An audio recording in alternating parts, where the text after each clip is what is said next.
أَمَّن يُجِيبُ الْمُضْطَرَّ إِذَا دَعَاهُ وَيَكْشِفُ السُّوءَ وَيَجْعَلُكُمْ خُلَفَاءَ الْأَرْضِ أَإِلَٰهٌ مَّعَ اللَّهِ۔ السلام علیکم ورحمۃ اللہ وبرکاتہ۔ میں ہوں سلمہ بنت افتخار احمد۔ میں آپ کے سامنے پڑھ رہی ہوں کتاب دعا کے مسائل، کتاب الدعا، جس کے رائٹر ہیں محمد اقبال کیلانی۔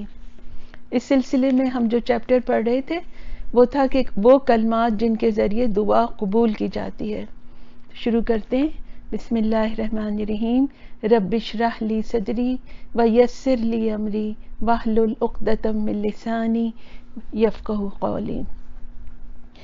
حضرت عبادہ بن صامت رضی اللہ تعالیٰ عنہ کہتے ہیں کہ رسول اللہ صلی اللہ علیہ وسلم نے فرمایا، جو شخص رات میں جاگے اور کہے اللہ کے سوا کوئی الہ نہیں، وہ ایک ہے، اس کا کوئی شریک نہیں، بادشاہی اسی کے لیے ہے، حمد کے لائق وہی ہے اور وہ ہر چیز پہ قادر ہے، اللہ پاک ہے، حمد اللہ ہی کے لیے ہے، اللہ کے سوا کوئی الہ نہیں، اللہ سب سے بڑا ہے، نیکی کرنے اور گناہ سے بچنے کی طاقت اللہ کی توفیق سے ہی ملتی ہے، یعنی لا الہ الا اللہ وحدہ لا شریک لہ، لہ الملک ولہ الحمد وہو علی کل شیء قدیر، الحمد للہ وسبحان اللہ ولا الہ الا اللہ واللہ اکبر ولا حول ولا قوۃ الا باللہ۔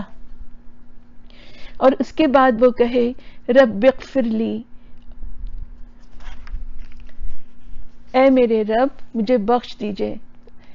صلی اللہ علیہ وسلم نے فرمایا، یا پھر اس کے بعد وہ دعا کرے تو اس کی دعا بھی قبول کی جائے گی، اور اگر وضو کر کے نماز پڑھے تو نماز بھی قبول کی جائے گی۔ حضرت انس رضی اللہ تعالیٰ عنہ فرماتے ہیں کہ صلی اللہ علیہ وسلم نے فرمایا، دعا کرتے ہوئے یا ذوالجلال والاکرام کے الفاظ لازم پکڑو۔ اسے ترمذی نے روایت کیا ہے۔ حضرت ابو ہریرہ رضی اللہ تعالیٰ عنہ سے روایت ہے کہ رسول اللہ صلی اللہ علیہ وسلم نے فرمایا، ہمارا رب ہر رات جب آخر تہائی حصہ باقی رہ جاتا ہے تو آسمان دنیا پر اترتا ہے اور فرماتا ہے، کون مجھ سے دعا کرتا ہے میں اس کی دعا قبول کروں، کون مجھ سے مانگتا ہے میں اس کو دوں، کون مجھ سے گناہوں کی معافی چاہتا ہے کہ میں اس کے گناہ معاف کر دوں۔ اسے بخاری نے روایت کیا ہے۔ حضرت ابو امامہ رضی اللہ تعالیٰ عنہ کہتے ہیں کہ مجھ سے عمرو بن ابسہ رضی اللہ تعالیٰ عنہ نے بیان کیا کہ انہوں نے رسول اللہ صلی اللہ علیہ وسلم کو فرماتے ہوئے سنا ہے کہ رات کے آخری حصے میں رب اپنے بندے کے بہت قریب ہوتا ہے، لہٰذا اگر اس وقت اللہ کو یاد کرنے والوں میں شامل ہونے کی ہمت کر سکو تو کرو۔ اسے ترمذی نے روایت کیا ہے۔ حضرت انس بن مالک رضی اللہ تعالیٰ عنہ کہتے ہیں کہ رسول اللہ صلی اللہ علیہ وسلم نے فرمایا، اذان اور اقامت کے درمیان دعا رد نہیں کی جاتی۔ اسی طرح حضرت ابو ہریرہ رضی اللہ تعالیٰ عنہ سے روایت ہے کہ رسول اللہ صلی اللہ علیہ وسلم نے فرمایا، سجدے کی حالت میں بندہ اپنے رب سے بہت قریب ہوتا ہے، لہٰذا سجدے میں کثرت سے دعا کیا کرو۔ اسے مسلم نے روایت کیا ہے۔ ابو ہریرہ رضی اللہ تعالیٰ عنہ سے روایت ہے کہ رسول اللہ نے جمعے کے دن کا ذکر کیا اور فرمایا، اس میں ایک گھڑی ایسی ہے جس میں کوئی مسلمان کھڑا نماز پڑھ رہا ہو اور اللہ سے کچھ مانگے تو اللہ اس کو عنایت فرما دیتا ہے، اور ہاتھ کے اشارے سے آپ نے واضح فرمایا کہ وہ ساعت مختصر سی ہے۔ حضرت سہل بن سعد رضی اللہ تعالیٰ عنہ کہتے ہیں کہ رسول اللہ صلی اللہ علیہ وسلم نے فرمایا، دو دعائیں رد نہیں کی جاتی، ایک اذان کے بعد، دوسری لڑائی کے وقت جب دونوں لشکر ایک دوسرے سے ٹکراتے ہیں۔ اسے ابو داؤد نے روایت کیا ہے۔ حضرت سہل بن سعد کہتے ہیں کہ رسول اللہ نے فرمایا، دو وقت کی دعائیں رد نہیں کی جاتی یا بہت ہی کم رد کی جاتی ہیں، پہلے اذان کے بعد، دوسری بارش نازل ہوتے وقت۔ حضرت عمرو بن شعیب اپنے باپ سے اور وہ شعیب کے دادا رضی اللہ تعالیٰ عنہ سے روایت کرتے ہیں کہ صلی اللہ علیہ وسلم نے فرمایا بہترین دعا عرفہ کے دن کی دعا ہے، اور بہترین دعا جو میں نے اور مجھ سے پہلے نبیوں نے مانگی وہ یہ ہے کہ اللہ کے سوا کوئی الہ نہیں، وہ ایک ہے، اس کا کوئی شریک نہیں، بادشاہی اسی کی ہے، حمد اسی کے لیے سزاوار ہے، اور وہ ہر چیز پہ قادر ہے۔ اس کو ہم لوگ اس طرح سے پڑھتے ہیں کہ لا الہ الا اللہ وحدہ لا شریک لہ لہ الملک ولہ الحمد وہو علی کل شیء قدیر۔ اس کو ترمذی نے روایت کیا ہے۔ اسی طرح سے حضرت موسیٰ رضی اللہ تعالیٰ عنہ صلی اللہ علیہ وسلم سے روایت کرتے ہیں کہ آپ نے فرمایا اللہ عز و جل رات کے وقت اپنے ہاتھ پھیلاتا ہے تاکہ دن میں گناہ کرنے والا توبہ کرے تو اس کی توبہ قبول فرمائے، پھر دن کے وقت اپنا ہاتھ پھیلاتا ہے تاکہ رات میں گناہ کرنے والا توبہ کرے تو اس کی توبہ قبول فرمائے، حتیٰ کہ سورج مغرب سے طلوع ہو جائے، یعنی قیامت قائم ہو جائے۔ اسے مسلم نے روایت کیا ہے۔ حضرت جابر بن عبداللہ رضی اللہ تعالیٰ عنہ کہتے ہیں کہ میں نے رسول اللہ صلی اللہ علیہ وسلم کو فرماتے ہوئے سنا ہے کہ زمزم کا پانی جس نیت سے پیا جائے وہ پوری ہوتی ہے۔ اسے ابن ماجہ نے روایت کیا ہے۔ اب ہم پڑھتے ہیں کہ وہ لوگ جن کی دعا قبول کی جاتی ہے۔ حضرت ابو ہریرہ رضی اللہ تعالیٰ عنہ کہتے ہیں کہ رسول اللہ صلی اللہ علیہ وسلم نے فرمایا 3 آدمیوں کی دعا قبول کی جاتی ہے جس میں کوئی شک نہیں، مظلوم کی دعا، مسافر کی دعا، والد کی دعا اپنے بیٹے کے حق میں۔ ابن ماجہ سے یہ حدیث لی گئی ہے۔ حضرت عبداللہ بن عمر رضی اللہ تعالیٰ عنہ سے روایت ہے کہ رسول اللہ صلی اللہ علیہ وسلم نے فرمایا جہاد فی سبیل اللہ کرنے والے، حج اور عمرہ کرنے والے اللہ کے مہمان ہیں، اللہ نے انہیں بلایا تو وہ آ گئے، لہٰذا وہ اللہ سے سوال کریں گے تو اللہ انہیں عطا فرمائے گا۔ اسے ابن ماجہ نے روایت کیا ہے۔ اسی طرح حضرت ابو ہریرہ رضی اللہ تعالیٰ عنہ کہتے ہیں کہ رسول اللہ صلی اللہ علیہ وسلم نے فرمایا اللہ تعالیٰ نیک آدمی کا جنت میں درجہ بلند فرماتا ہے تو آدمی عرض کرتا ہے اے میرے رب میرا درجہ کیسے بلند ہوا؟ اللہ تعالیٰ ارشاد فرماتا ہے تیرے لیے تیرے بیٹے کے استغفار کرنے سے۔ اسے احمد نے روایت کیا ہے۔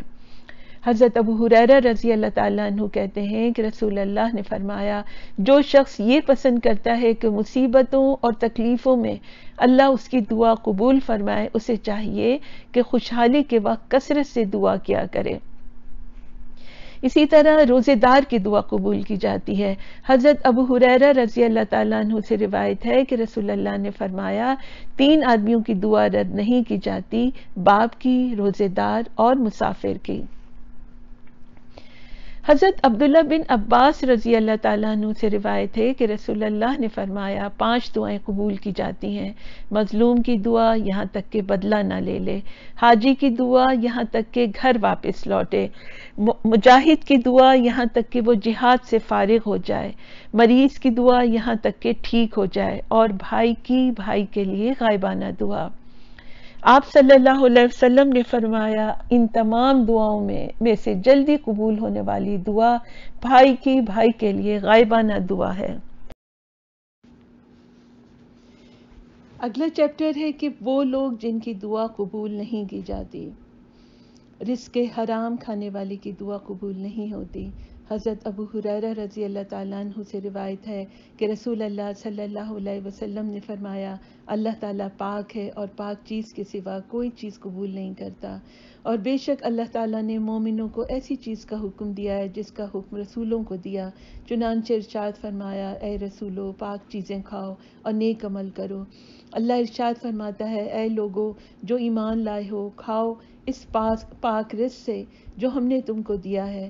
پھر آپ نے ایک شخص کا ذکر کیا جو طویل سفر کر کے غبار آلود پراگندہ بالوں کے ساتھ جہاد یا حج کے لیے آتا ہے تو دونوں ہاتھ آسمان کی طرف پھیلا کے دعا کرتا ہے اے میرے رب اے میرے رب، اور حال یہ ہے کہ اس کا کھانا پینا اور پہننا سب حرام مال سے ہے، حرام مال سے ہی پرورش کیا گیا ہے، ایسے شخص کی دعا کیسے قبول کی جائے گی؟ اسے مسلم نے روایت کیا ہے۔ گناہ اور قطع رحمی کی دعا کرنے والے کی دعا قبول نہیں ہوتی. اسی طرح غفلت اور لاپرواہی سے دعا کرنے والے کی دعا بھی قبول نہیں ہوتی. اسی طرح زانی کی دعا قبول نہیں ہوتی.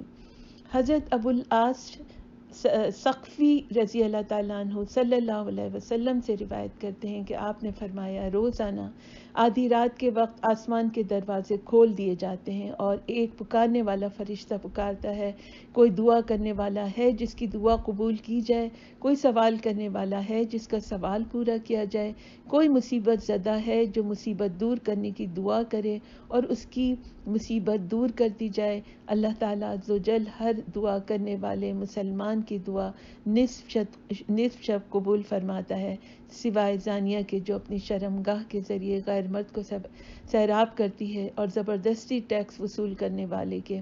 اسے طبرانی نے روایت کیا ہے. امر بالمعروف یعنی نیکی کا حکم دینا اور نہی عن المنکر یعنی برے کاموں سے روکنا کا فرض ادا نہ کرنے والوں کی دعا قبول نہیں کی جاتی. حضرت حذیفہ بن یمان رضی اللہ تعالیٰ عنہ سے روایت ہے کہ رسول اللہ نے فرمایا، اس ذات کی قسم جس کے ہاتھ میں میری جان ہے، تم امر بالمعروف اور نہی عن المنکر کرتے رہو، ورنہ ان قریب اللہ تم پر اپنی طرف سے عذاب نازل کر دے گا، پھر تم اس سے دعا کرو گے اور وہ تمہاری دعا قبول نہیں کرے گا. اسے ترمذی نے روایت کیا ہے. اب ہم جو چیپٹر پڑھیں گے وہ ہے دعا میں جائز امور. حضرت انس رضی اللہ تعالیٰ عنہ کہتے ہیں کہ میری والدہ نے رسول اللہ صلی اللہ علیہ وسلم سے عرض کی کہ یا رسول اللہ، یہ آپ کا خادم انس ہے، اس کے لیے اللہ سے دعا کیجیے. آپ رسول اللہ نے دعا فرمائی، یا اللہ انس کو کثرت سے مال و اولاد دے اور جو کچھ دے اس میں برکت عطا فرما. اس حدیث کو بخاری نے روایت کیا ہے. حضرت عبداللہ بن مسعود رضی اللہ تعالیٰ عنہ کہتے ہیں کہ رسول اللہ صلی اللہ علیہ وسلم نے مکے کے مشرکوں کے خلاف بد دعا فرمائی، یا اللہ ان پر حضرت یوسف کے زمانے کی طرح 7 برس کا قحط بھیج کر میری مدد فرما، اور یہ بھی فرمایا یا اللہ ابو جہل کو ہلاک کر دے. یہ بخاری کی حدیث ہے. دعا میں کافروں کے لیے ہدایت طلب کرنا جائز ہے. حضرت ابو ہریرہ رضی اللہ تعالیٰ عنہ سے روایت ہے کہ طفیل بن عمرو اپنے قبیلے کا سردار رسول اللہ کی خدمت میں حاضر ہوا اور عرض کی، یا رسول اللہ، قبیلہ دوس کے لوگوں نے اللہ کی نافرمانی کی اور مسلمان ہونے سے انکار کیا ہے، بس ان کے لیے بد دعا فرمائیے. صاحب کرام رضی اللہ تعالیٰ عنہما سمجھے کہ رسول اللہ صلی اللہ علیہ وسلم ان کے لیے بد دعا فرمائیں گے، لیکن آپ نے ان کے لیے دعا فرمائی، یا اللہ قبیلہ دوس کو ہدایت عطا فرما اور انہیں میرے پاس لے آ. اسے بخاری نے روایت کیا ہے. دعا میں اللہ تعالیٰ کے اسم اعظم یعنی اللہ تعالیٰ کے اسماء الحسنی اور صفات کو وسیلہ بنانا جائز ہے.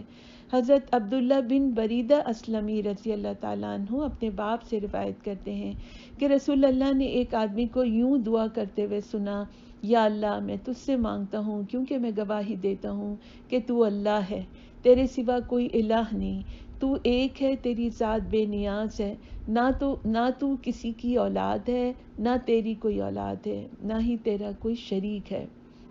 یعنی انہوں نے کہا، اللہم انی اسألک بانی اشہد انک انت اللہ لا الہ الا انت الاحد الصمد الذی لم یلد ولم یولد ولم یکن لہ کفوا احد. اور عبداللہ بن اسلمی کے باپ کہتے ہیں، یہ دعا سن کر رسول اللہ صلی اللہ علیہ وسلم نے فرمایا، قسم ہے اس ذات کی جس کے قبضے میں میری جان ہے، اس آدمی نے اسم اعظم کے وسیلے سے دعا مانگی ہے، اور اسم اعظم کے وسیلے سے جب بھی دعا مانگی جائے تو قبول کی جاتی ہے، اور جب اللہ سے کوئی سوال کیا جائے تو پورا کیا جاتا ہے. اسے ترمذی نے روایت کیا ہے. حضرت انس سے روایت ہے کہ رسول اللہ کو جب کوئی رنج یا مصیبت پیش آتی تو یوں دعا فرماتے، اے زندہ اور قائم رہنے والے اللہ، میں تیری رحمت کے وسیلے سے تیرے آگے فریاد کرتا ہوں. اسے ترمذی نے روایت کیا ہے. یعنی آپ فرماتے، یا حیو یا قیوم برحمتک استغیث. حضرت عبداللہ بن عمرو رضی اللہ تعالیٰ عنہ سے روایت ہے کہ رسول اللہ صلی اللہ علیہ وسلم نے فرمایا 3 آدمی جا رہے تھے کہ انہیں بارش نے آ لیا، چنانچہ وہ ایک پہاڑ کی غار میں چھپ گئے۔ غار کے منہ پر پہاڑ کے اوپر سے ایک بہت بڑا پتھر آ گرا اور وہ بند ہو گئے۔ چنانچہ آپس میں کہنے لگے کہ کوئی ایسا نیک عمل سوچو جو تم نے محض رضا الہی کے لیے کیا ہو اور اس کے وسیلے سے اللہ تعالیٰ سے دعا کرو، شاید یہ مشکل آسان ہو جائے۔ چنانچہ ان میں سے ایک نے کہا، اے اللہ، میرے والدین زندہ تھے اور وہ انتہائی بڑھاپے کی عمر کو پہنچے ہوئے تھے، نیز میرے چھوٹے چھوٹے بچے بھی تھے، میں ان کے لیے بکریاں چرایا کرتا تھا۔ جب میں شام کو واپس لوٹتا تو بکریاں دھوتا اور اپنے بچوں سے پہلے والدین کو دودھ پلاتا تھا۔ ایک روز جنگل میں دور نکل گیا اور شام کو دیر سے واپس لوٹا۔ والدین اس وقت سو چکے تھے، میں حسب معمول دودھ لے کر ان دونوں کے سرہانے آ کھڑا ہوا۔ میں نے انہیں نیند سے بیدار کرنا پسند نہ کیا اور بچوں کو ان سے پہلے پلا دینا بھی مجھے اچھا نہ لگا، حالانکہ میرے بچے میرے قدموں کے پاس رو پیٹ رہے تھے حتیٰ کہ صبح ہو گئی۔ اے اللہ، تو جانتا ہے اگر میں نے یہ کام محض تیری رضا کے لیے کیا تھا تو اس پتھر کو ہٹا دے تاکہ ہم کم از کم آسمان دیکھ سکیں۔ چنانچہ اللہ تعالیٰ نے پتھر کا ایک حصہ ہٹا دیا اور اس میں سے انہیں آسمان نظر آنے لگا۔ دوسرے نے کہا، اے اللہ، میری ایک چچا زاد بہن تھی جس سے میں اتنی محبت کرتا تھا جتنی کوئی بھی دوسرا آدمی کسی عورت سے کر سکتا ہے۔ میں نے اس سے اپنی دلی خواہش کا اظہار کیا تو اس نے اس وقت تک کے لیے انکار کر دیا جب تک اسے 100 دینار نہ دے دوں۔